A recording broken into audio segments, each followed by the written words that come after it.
Hi everyone, and welcome to the final week of content. This mini lecture is going to examine World War II on the home front and the mobilization of the American people and economy to a wartime footing.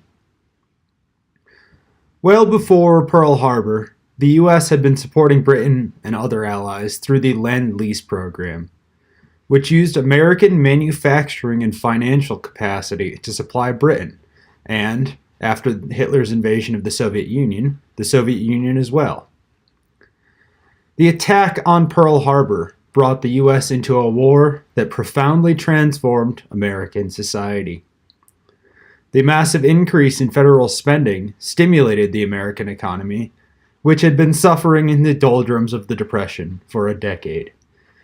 The war provided unprecedented economic opportunities for women and African Americans in the workforce.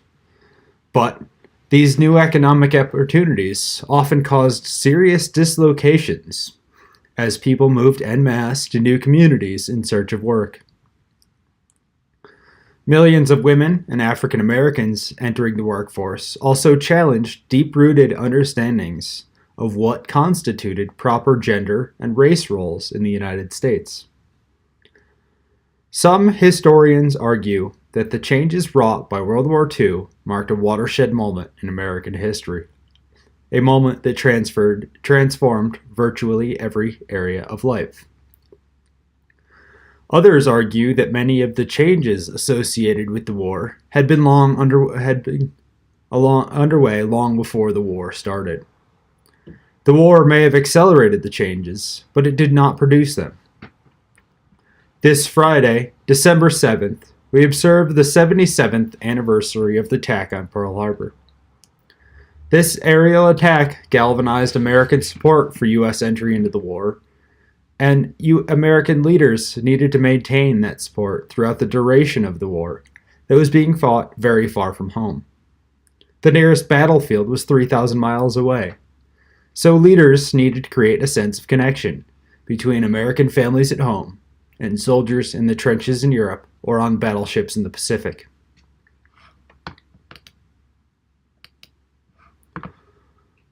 On January 6, 1941, before official U.S. entrance into the war, FDR articulated the four freedoms in his State of the Union before Congress. The speech was largely about the threat to democracies worldwide posed by fascist regimes in Germany, Japan, Italy, and Spain. And Roosevelt outlined the U.S. role in helping their allies already engaged in the war against fascism. In doing so, Roosevelt summarized the values and benefits of democracy, which included economic opportunity, employment, social security, and the promise of health care.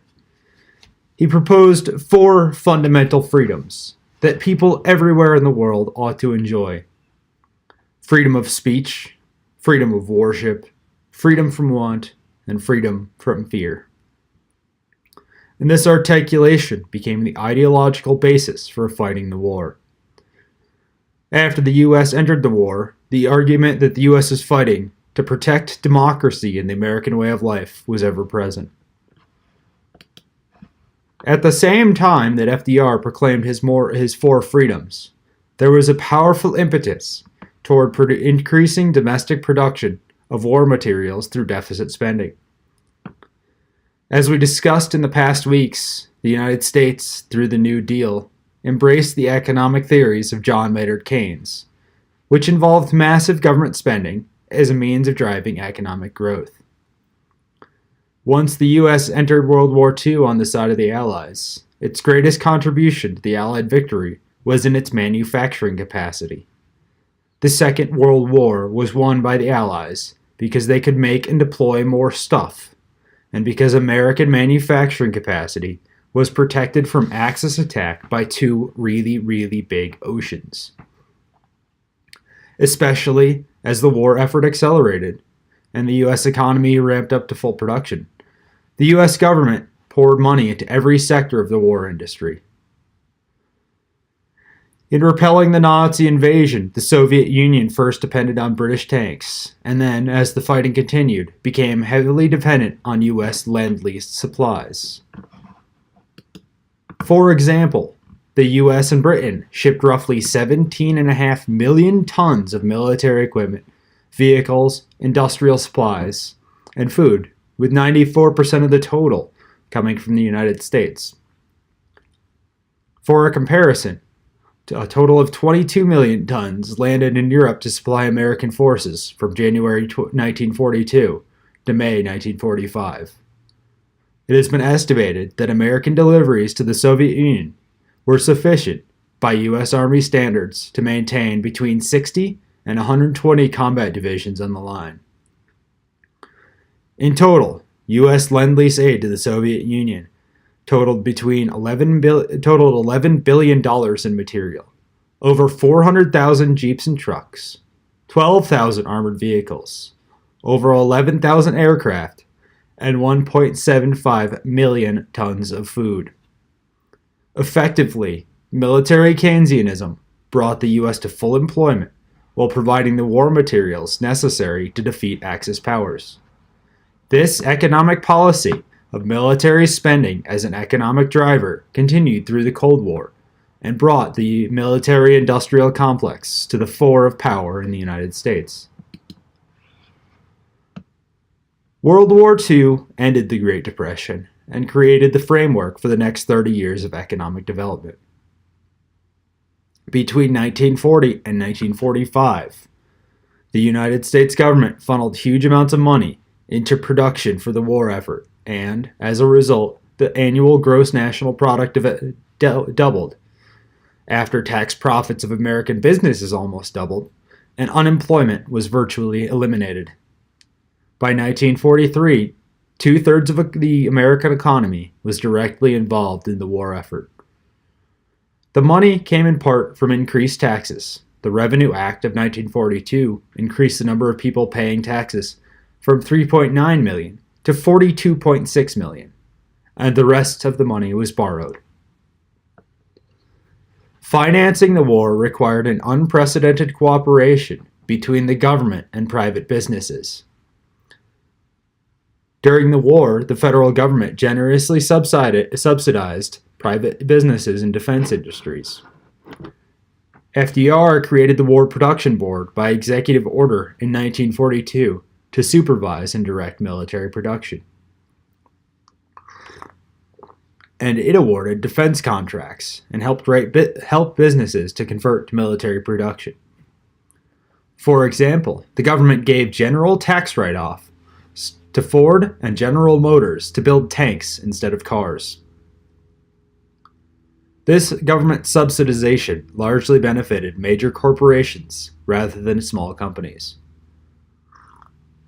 The nation's 56 largest corporations got 75% of the war contracts. One of the largest defense contractors was Henry J. Kaiser, whose company had already undertaken massive government road and dam building projects in the West. Kaiser opened a shipyard in California and applied the principles of mass production to shipbuilding. He soon broke down the construction process into small tasks that newly trained workers could easily do, and soon the shipyard was launching a new ship every 2 weeks. But this level of production would have been impossible without the assistance from the federal government. The Reconstruction Finance Corporation lent him $300 million to build shipyards during the war, and purchased many of his finished, quote, Liberty ships. Kaiser and the government, bureaucrats with whom he worked, redefined the relationship between business and government during World War II.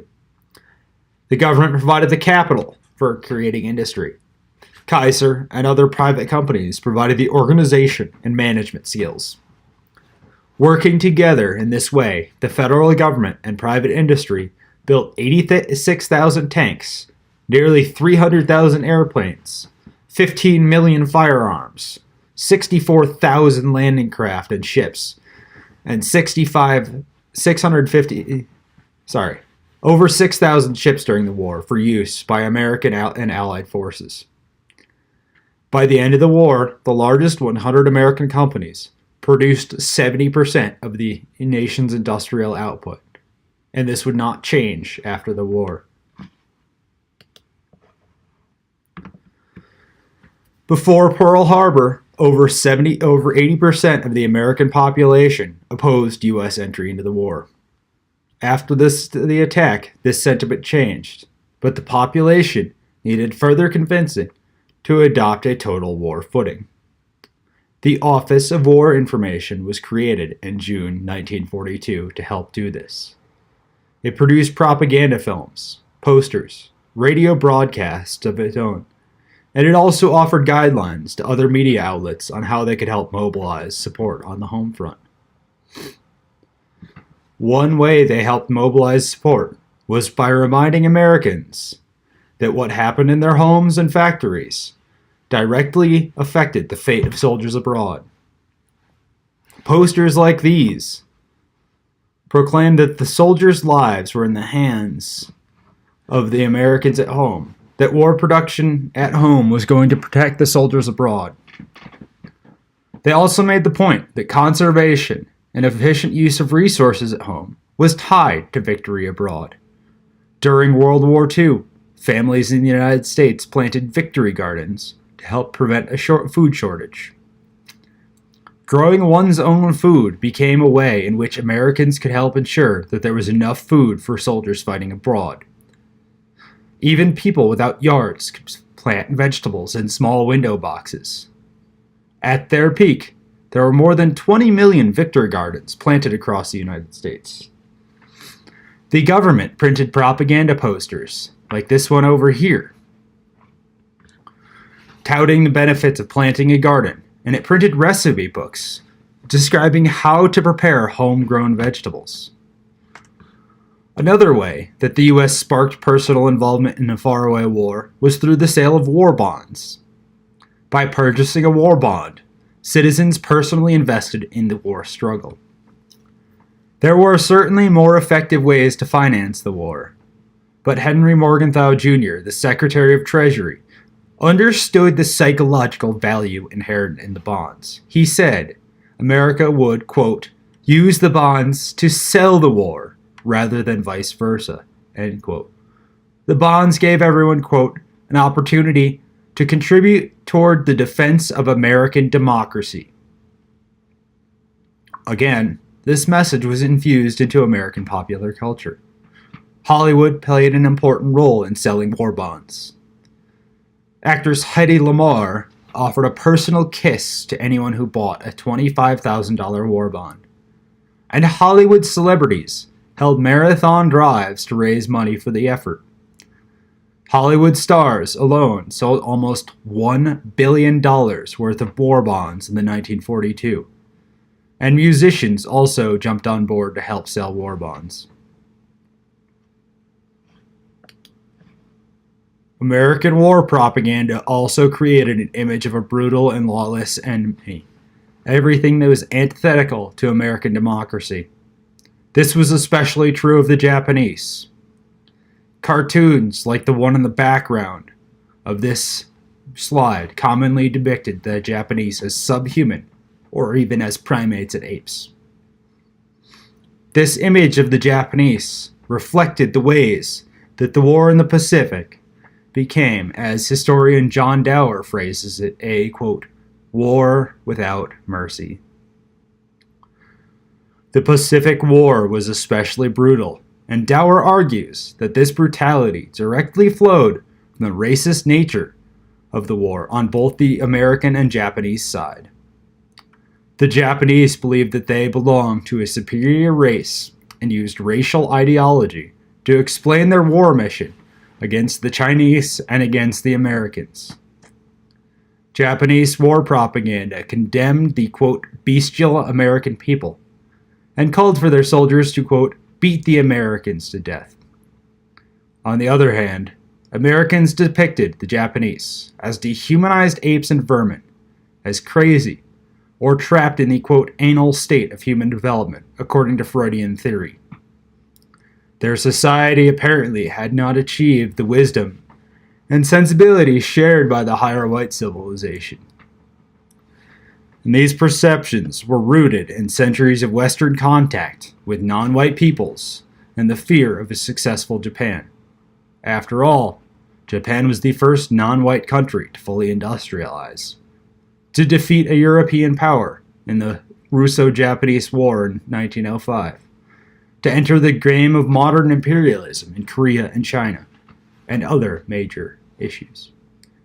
John Dower argues that these perceptions allowed the Japanese to commit atrocities, like the Bataan Death March, against Americans, and for Americans to commit atrocities, including firebombing and the use of the atomic bomb against the Japanese.